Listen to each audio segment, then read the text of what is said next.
Hey guys, in this Planet Crafter video, I will tell you all the things that you need to know about this game. This game is a terraforming game, no combat at all.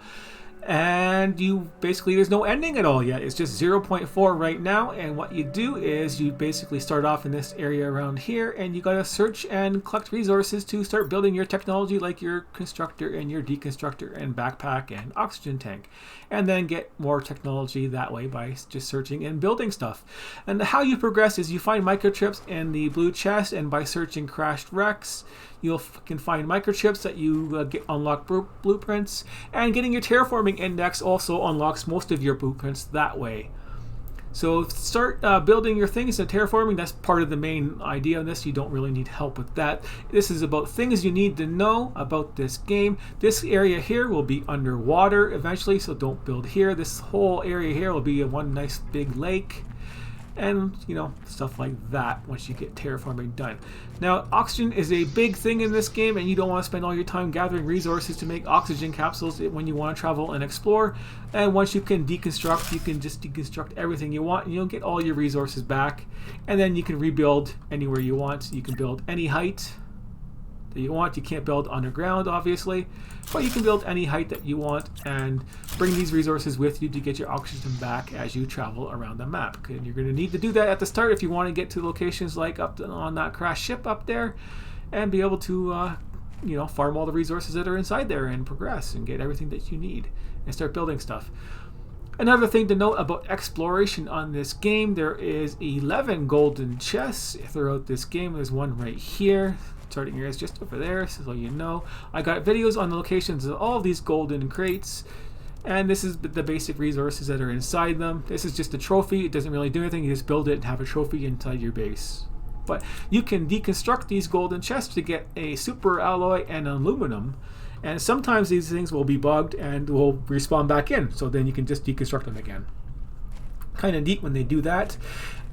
Also to note, the rare resources like that, these resources here will respawn. Other resources will not respawn. They are limited quantity. Once you're exploring and you find them on the ground, once you pick them up, they're gone. There's no more to be found. You can get more of these resources in two different ways later on, and the first way is mining them. Well, that's not the first way. That's the second way. But the second way to get them is by mining them. And there is a miner 1 and a miner 2. A miner 1 there's aluminum fields past these rocks over here, and you can mine aluminum with miner 1 in those locations. And any other location, it'll just say iron, and you'll get. And iron is basically all the basic resources that are on the basic maps, except for ice. You can't mine for ice, and I need oxygen. And the other places that a miner 1 will work on is inside iridium caves. There's one right there. That's the best one. And there's another small iridium cave way over there, really far away. And you can plop them in there. And of course, there's one sulfur cave right past there, and it's blocked by ice right now, or a long pathway around. You can get in there and get sulfur, but you don't need sulfur at the start of the game, so don't worry about that right now. The other thing you can mine, once you get miner 2s, you can unlock the blue ores, and the ice melts once you get your temperature up, and you can there's an osmium cave in there. You can mine that in there, and there's a super alloy cave there's this cliff, this thing here goes around there, and then it comes around in a circle. And on the outside of there is a super alloy cave over there, where you can plop your miner 2 down, and you can mine super alloy. And there's a uranium cave way over here, and along this little open way here there is another cave with osmium in there, blocked by ice right now, and you can mine in there too if you wanted to. And there's a iridium is way over there somewhere in that location, and the other iridium is way over there, as I said before. The first way you can get these meteors is through meteorites and rockets. So the meteorites will come at random intervals, or pretty steady intervals, and the first ones you're going to get are just basic meteors that have basic resources on the ground, and maybe a few aluminum here and there mixed in with them.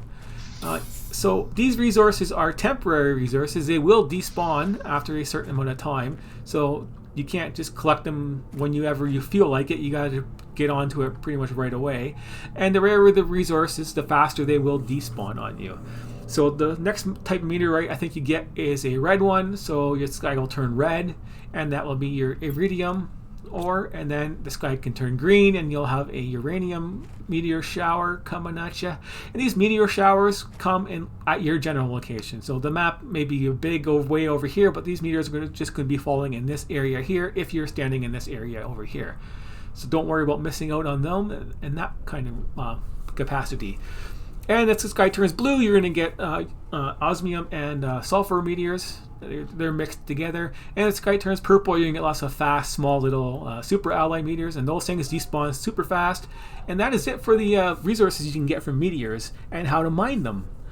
The other thing to note, other than the 11 chests that we have here, I have a video on those if I said that earlier, if you need to find out those locations. The cores are on the bottom left of your screen if you didn't know. Those are those numbers at the bottom left there, so you can get a good location to actually see them. Maybe look at the wall here. That works better. It's hard to see these numbers because they're really, really small.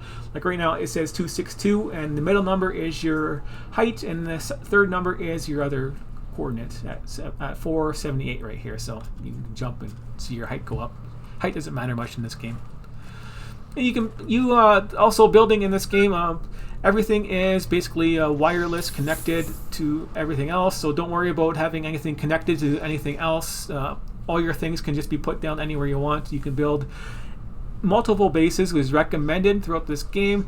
You can build, like I built a base up there to collect loot for that ship. There's other crashed ships throughout this map, and there is bunkers under the ground. And there's 4 of these bunkers. I got location of those 2, and they're just a ladder on the ground. So if you see a ladder on the ground, there's a little bunker in there.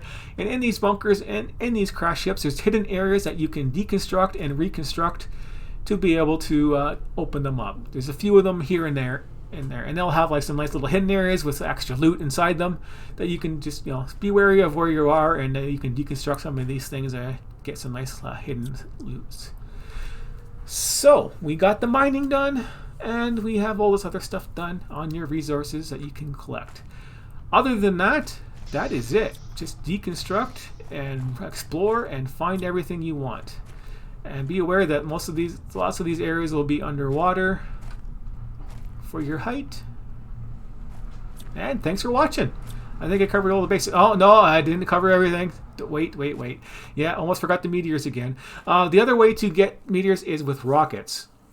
Only the 2 meteors for the rockets will come down, and that is uranium and iridium. Now these rockets are the most important thing you're going to want to do to increase your terraforming index as fast as possible for later on, is build a rocket launching place. And so there's 4 kind of rockets, and 2 of them send meteors down. The other 2 are just for biomass and stuff and oxygen. And these things give you 1000%, and these things stack. So you're going to want to send as many of these as possible. Once you get those rockets unlocked, just keep sending them over and over again. As highly recommend you do that. You're going to want to send at least 10 of each. So that's what you're looking at for end game stuff, is sending a whole bunch of rockets, stacking up that 1000% modifier for your terraforming index to really progress. And you're going to want to unlock your miner 2s right away, and so you're going to want to be sending those rockets up right away too. And so I recommend for base building. Base building is right over here. Is one of the first spots you're going to build a small base. Don't make it your main base for later on. You're going to have to build multiple bases anywhere anyways. The aluminum fields right there is a centralized location, and since you can mine that with miner 1s, and you need aluminum for most of your stuff at the start of the game, you're going to want to maybe build a base by the aluminum area right there and start mining that once you can. But for later on, when the water starts to melt, the ice caves start to melt up there, inside that uranium cave, the part that attaches to the sulfur area right there can be nice and flat, or just build up in the air in the sulfur area. Either or is the end game best location that I found to build a base, because there is water nearby at the end of the cave over there that you can get your algae in later on. But you're going to need a lot of that iridium, just tons of it to make those rockets. It's going to be really handy, and at the end you're going to need lots of sulfur to build your fertilizers and your trees and everything like that. So having those 2 resources really, really handy right at your base doorstep is just going to be very effective. And just a little run away is the other cave for the blue ore. So that's going to be right close by too. So that's 3 resources in like one little base. And just beyond that, there's a little pathway that goes around to the super alloy. So that's pretty close to the super alloy too that you can farm. And then later on, you're not going to need very much aluminum, but you're still going to want your aluminum base, so you can leave some miners there and then run to your aluminum base back and forth. Uranium is just going to be the hard part. getting your uranium farms up is going to be way over there, but you need a miner too to unlock those anyways, and by then you're going to be sending lots of rockets, and you're going to get your uranium from lots of rockets anyways, so it's kind of like a mixed match type of deal on that for your progression on that for later on. But trying to progress a lot faster at the start and just build those terraforming objects right away so you can unlock your food grower, which is very important to get your food grower, and then later on your your evaporator or water condenser thing that gives you free water.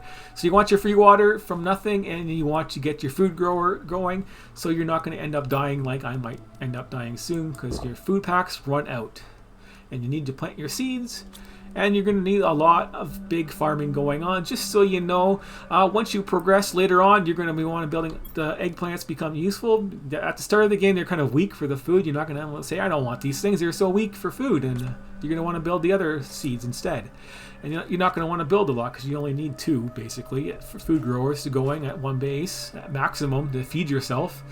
But later on, you're going to want to build like at least 10 of those eggplants or more to be able to keep up with the demand of making fertilizer and progressing fast and getting your trees growing and stuff like that. And build like 2 biodomes for the bark or whatever they're called that you need bark. You need at least 2 of those, and they produce oxygen too, so they're good to stack up on those things too.